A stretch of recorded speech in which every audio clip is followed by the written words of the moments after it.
Bonjour à tous, j'espère que vous allez excellemment bien et aujourd'hui on se retrouve pour parler médias.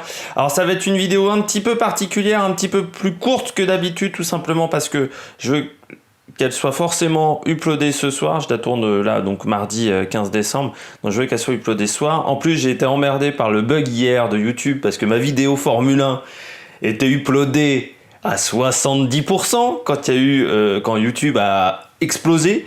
Et donc quand YouTube a explosé, tout ça a été perdu. Tous les uploads en cours ont disparu. Donc j'ai dû refaire l'upload. Alors j'étais à 70%. C'est con, j'avais enregistré mardi juste après le Grand Prix et bam, ça m'est arrivé par derrière. Et en plus, je vais pas être disponible là jusqu'à la fin de la semaine. Donc la vidéo Vendée Globe paraîtra certainement lundi ou mardi. Les débriefs F1, ça sera donc vraiment à partir de lundi. Je vais essayer à partir de lundi 16h d'avoir le premier débrief F1 par équipe. Mais voilà, pour des raisons personnelles, indépendantes de ma volonté, merci Emmanuel Macron pour certains trucs, je ne pouvais les faire qu'à ce moment-là. Et donc, je ne peux pas enregistrer de vidéo jusqu'à dimanche à lundi prochain. Donc, c'est-à-dire qu'il va y avoir quelques jours sans vidéo.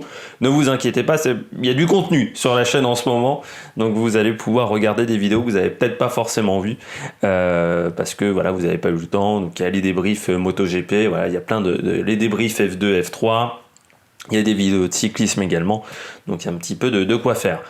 Top Flop Audience, donc semaine du 7 décembre, c'est-à-dire la semaine dernière. Avant de commencer aussi, n'hésitez pas à vous abonner à la chaîne, n'hésitez pas à mettre un pouce bleu, je le répète 150 fois, je le sais, comme tous ces youtubeurs qui ont 500 000 abonnés mais qui gagnent très bien leur vie, ce qui n'est pas mon cas. Et surtout, n'hésitez pas à réagir dans les commentaires, parce que ça m'intéresse, moi je les lis les commentaires, contrairement à d'autres qui ont 500 000 abonnés. Donc je lis les commentaires pour savoir ce que vous avez regardé ou pas à la télévision, ce que vous avez surtout pensé de la télévision la semaine dernière.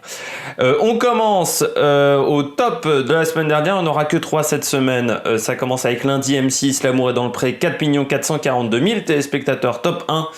17,9% de part de marché, 21% sur le public féminin, ce qui est toujours le public recherché par L'amour est dans le pré par un programme de ce type. Et je rappelle que dans le public féminin, il y a aussi responsable des achats.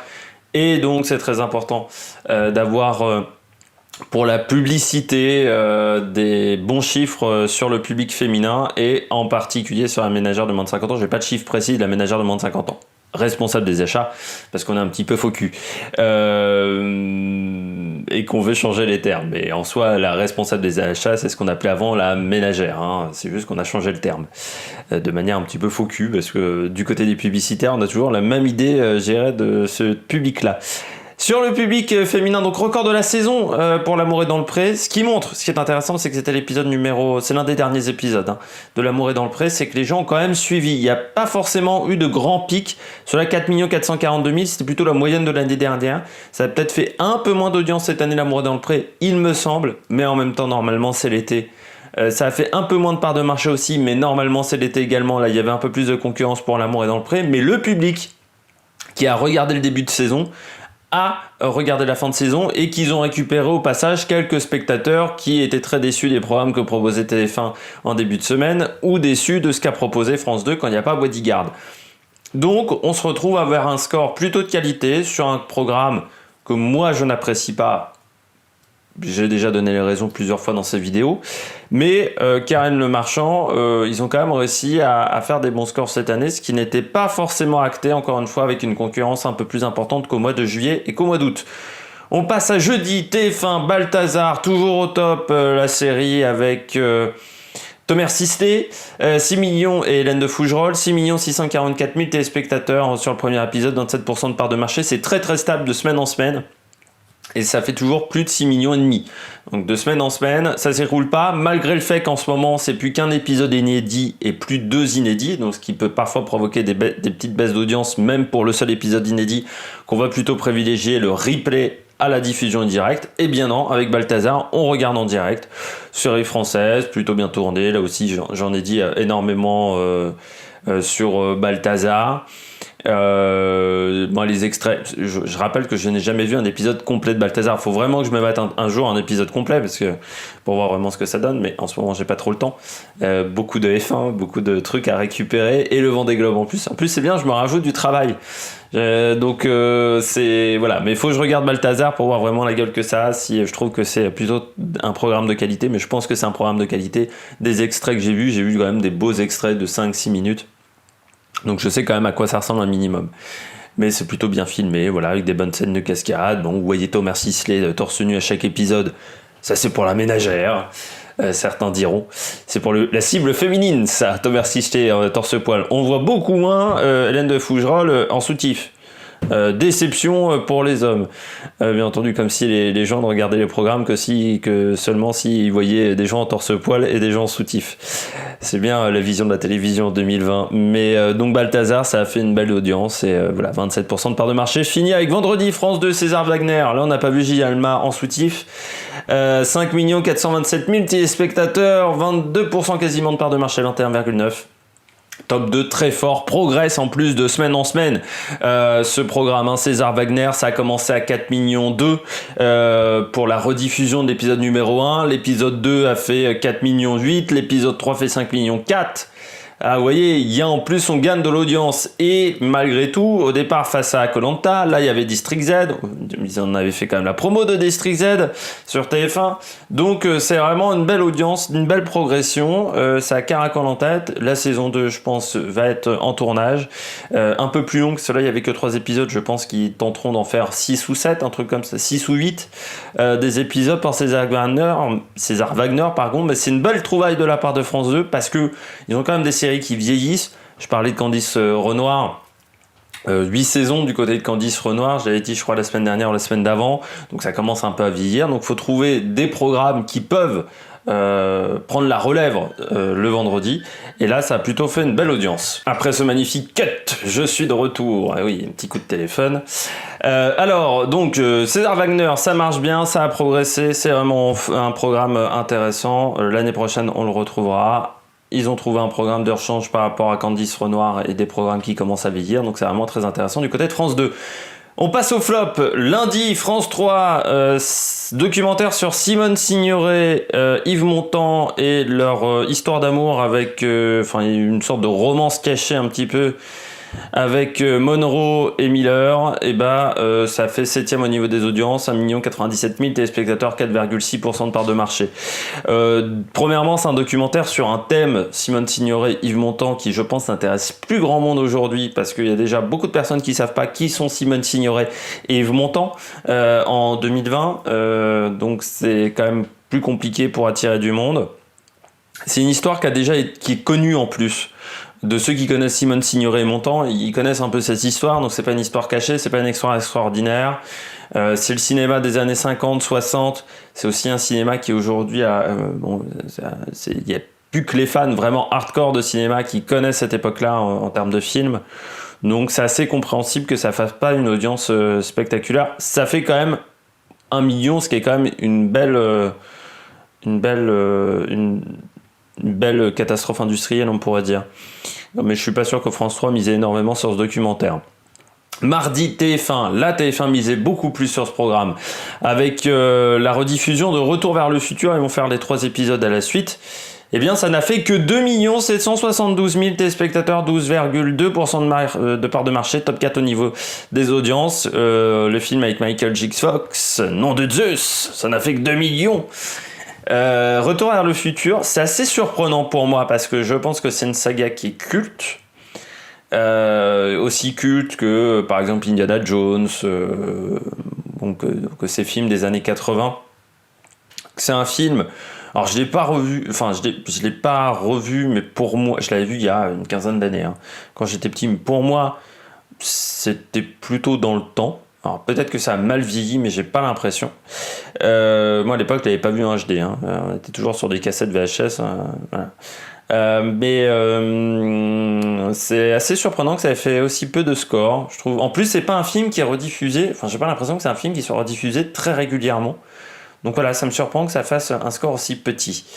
Mardi, France 2, Prodige, 2 886 000 téléspectateurs, top 3 au niveau des audiences, donc ça a fini juste au-dessus de Retour vers le futur, 13,5% de part de marché.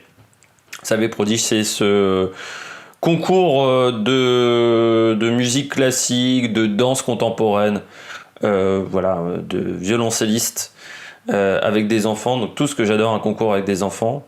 Hein, on se sert bien des enfants. Ça me choque un peu toujours. Est-ce qu'on demande vraiment aux enfants s'ils ont envie de faire ça ? Je suis pas sûr quand même. Il y a quand même des mômes qui sont très jeunes. Et donc ça n'a pas fait un gros score parce que 13,5, je crois m'a rappelé quand même qu'avec Marianne James par exemple, ça faisait beaucoup mieux à l'époque où elle le présentait. Et donc ce qui m'inquiète, c'est que Marie-Sophie Lacaro, c'était le dernier programme qu'elle présenté sur France 2 avant son départ pour TF1, pour le 13h, et que j'ai l'impression qu'elle n'est pas bankable, c'est-à-dire que elle n'attire pas les foules. Pour moi, c'est un mauvais choix de la part de TF1. Peut-être que j'en reparlerai pendant les vacances de Noël, si j'ai le temps, de l'arrivée de Marie-Sophie Lacaro, mais pour moi, c'est pas une bonne idée, parce que déjà, elle ne représente pas le côté campagnard qu'a pu avoir Jean-Pierre Pernaut. Et pour moi, pour remplacer Jean-Pierre Pernaut, il fallait quelqu'un qui soit dans la lignée de Jean-Pierre Pernaut, c'est-à-dire quelqu'un qui soit proche du monde rural, qui soit plutôt un homme, parce que c'est vrai que, à beau dire, mais passer d'un homme à une femme, ça va certainement surprendre. C'est un public quand même qui est âgé, qui regarde le 13h de TF1, donc faut pas changer les habitudes d'un public âgé. Et même changer le sexe du présentateur, on a l'impression comme ça que ça n'a rien. Mais pour un public âgé qui a des habitudes depuis 30-40 ans avec Jean-Pierre Pernaut, ça va le surprendre et ça va le perturber. Donc moi j'aurais pris un homme proche du monde rural. Et là le problème c'est que Marie-Sophie Lacaro, elle n'est pas forcément proche du monde rural. En plus, c'est la fille qui était en face. Si les gens avaient voulu voir le journal de Marie-Sophie Lacaro, ils allaient sur France 2. Elle n'est pas identifiée TF1, Marie-Sophie Lacaro. En plus, c'est une personne un peu de l'ombre, c'est-à-dire avant qu'elle arrive aux 13h de France 2, elle n'avait pas fait grand-chose en tant que tête d'affiche. Déjà, quand elle était arrivée en remplacement de Élise Lucet, ça avait déjà été une surprise, parce qu'on s'attendait plutôt à Nathanaël de Rinxin qu'à elle. Mais ils n'ont pas misé sur Nathanaël de Rinxin, qui je pense c'était une erreur à ce moment-là. Du côté de Marie-Sophie Lacaro, j'ai l'impression qu'elle n'est pas bankable. En plus, aux 13h, on a déjà une expérience avec PPDA aux 20h. PPDA, quand il quitte le 20h, on le remplace par Laurence Ferrari. PPDA à l'époque, c'était mastodonte au niveau des audiences. Pour vous dire, Pujadas, à côté, c'était rien en termes d'audience. Il y avait vraiment des écarts, mais qui étaient énormes à l'époque.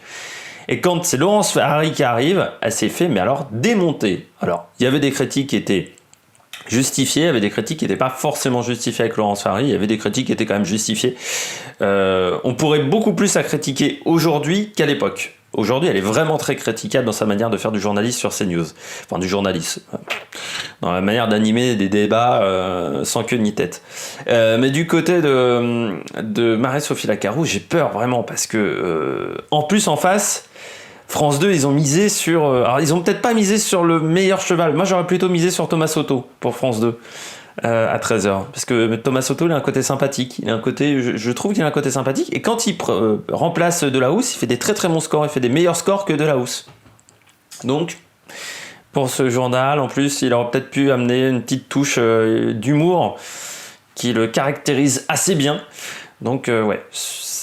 Mais derrière c'est Julien Buget, c'est quand même pas un branquignol, donc ils misent vraiment de France 2 là, ils font tout pour récupérer de l'audience, hein. Donc il faudra se méfier. Jeudi, France 2 cache investigation sur la fonction publique, Élise Lucet, donc celle qui présentait le 13h avant Marie-Sophie Lacaro. Top 2 au niveau des audiences, mais simplement 2 298 000 téléspectateurs, 10,6% de part de marché. J'ai l'impression que ça n'attire plus cache investigation. Alors Marc Cache Investigation, j'ai beaucoup de mal parce que c'est le journalisme scénarisé, c'est-à-dire qu'on fait des petites scénettes de partout qui, je trouve, nuisent à l'information, ce qui est quand même dommage pour une enquête. Je trouve qu'il y a trop de mise en scène. Moi, ça me fait chier. Cache Investigation, ça me fait chier. Et puis en plus, les interviews dans la rue où on va limite agresser les gens dans la rue, t'étonne pas si tu te fais refouler, il y a un moment.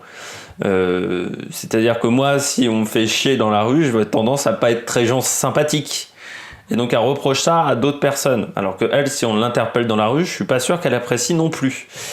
Donc il y a des moments, ne fais pas ce que tu n'aimerais pas qu'on te fasse. À méditer un petit peu, mais je trouve que c'est trop scénarisé et moi je trouve que ça nuit à l'information. Et en plus, à certaines enquêtes, le cache investigation sur le football ou le cache investigation sur le dopage dans le cyclisme, c'était des enquêtes qui étaient très très nulles. Je vous conseille de regarder le pièce à conviction sur Lance Armstrong, qui lui est très très bien fait et il n'y a pas de mise en scène à la con dans tous les sens, plutôt que le cache investigation sur le dopage avec... je sais plus, c'est un coureur de YAM, celui qui avait fini 3e des championnats du monde de cyclisme au niveau du contre-la-montre en 2015 aux États-Unis. Je sais plus comment il s'appelle, mais qu'ils accusaient de dopage, alors que techniquement il s'est jamais fait prendre. Donc, et on te parlait pas de David Erebellin, et on te parlait pas de Cipollini, et on te parlait pas de Petacchi, à l'inverse. Vendredi, on termine TF1 District Z. J'ai déjà fait une vidéo là-dessus. Donc pour vous dire tout ce qui n'allait pas sur le programme, allez regarder la vidéo. Mais j'ai eu une information en plus au niveau des audiences, parce que j'avais parlé des audiences dans ma vidéo. Donc ça a fait 5 358 000 téléspectateurs, 26,1% de part de marché en moyenne. Mais j'ai eu le détail partie par partie de l'audience du programme. Et je vous avais dit dans ma vidéo sur District Z que je pensais que les gens s'étaient barrés au fur et à mesure du programme, mais je pouvais pas le prouver parce que j'avais pas l'audience. Là, je peux vous dire, ils sont vraiment barrés au cours du programme. 7 millions sur la première partie. Après la pub, ils étaient déjà plus que 6,2 millions. Après la deuxième pub, ils étaient plus que 5,4. Et pour la dernière partie, il n'y avait plus que 4,3 millions de téléspectateurs. C'est-à-dire qu'on a fini très très faible. Je pense qu'en plus, c'est un programme qui n'est pas rentable en dessous de 5,5 millions de téléspectateurs. Parce que vu la dépense d'argent et d'énergie, je pense que à 5,5, ils sont peut-être pile rentables. Et je pense que c'est à 6 millions, ils commencent à gagner de l'argent et qu'ils s'attendaient à faire 6 millions et qu'ils ont fait largement moins. Donc j'ai vraiment peur pour eux face à nous, fais pas ci, fais pas ça la semaine prochaine, qu'ils fassent pas 2,2 millions et demi et que ça coule le programme totalement. Je passe au bilan global très vite. TF1 en baisse mais qui reste à 20%. Toujours ce problème de début de semaine avec des primes très compliqués du lundi au mercredi. Ils ont du mal à dépasser les 15% de part de marché. Ensuite, après, en fin de semaine, ça va. Parce que samedi, ils font un bon score. Ils font 18% également dimanche avec leur film. Donc, ça marche plutôt bien. Mais c'est le début de semaine qui est très compliqué pour TF1. France 2 en hausse de plus 0,6 points. Peut-être que j'avais pas tort avec le fait qu'il n'y avait pas le Téléthon cette semaine et que ça leur a permis de retrouver des couleurs. France 3, une hausse plus mitigée du côté de France 3, plus 0,2 points en une semaine. Ça a été une semaine pas facile de la part de France 3, beaucoup d'irrégularités, des primes soit qui étaient très forts, soit qui étaient très faibles. C'est-à-dire qu'il y a deux primes qui font 5%, mais vous avez deux primes qui sont au-delà de 20% de part de marché. Donc il y a eu du bon, du moins bon. Ça a été un petit peu compliqué. Et puis je termine avec mes M6 qui reste très fort à 9,7 points. Une baisse de 0,1 point, mais c'est quand même très très fort de la part d'M6 en ce moment. En même temps, je l'avais un peu prédit au mois de septembre quand j'avais dit tous leurs programmes forts arriveront en même temps et beaucoup plus tard que d'habitude. C'est en train de se confirmer. Et puis la TNT en baisse, aussi des petites baisses pour toutes les chaînes de la TNT. Allez, ciao ciao sur l'Amérique Production.